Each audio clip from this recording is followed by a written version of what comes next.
Hey guys, and welcome back to the Tutorial Millennial channel. In this video, I'll be showing you guys how you can create like a changing season edit on CapCut. So for instance, you want to have like this video of you going down a road or like with trees and like grass, so it's more visible. And then after that, you are going to import it to CapCut.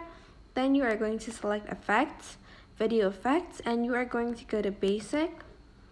Then you are going to find the transform to fall effect. Here you can adjust the speed, and then if you want it like slower, I like it that way. And you can also adjust the like filter over here too. Then you are going to press the check mark button, and I'm just going to apply it to like the whole video, as you can see here. And this is the final result. But I hope this tutorial was helpful for you guys. Don't forget to like, comment, share, and also subscribe to this channel if you haven't done that. If you have any questions, just leave it in the comment section down below, and I will try my best to answer them all. Thank you so much for watching. Bye!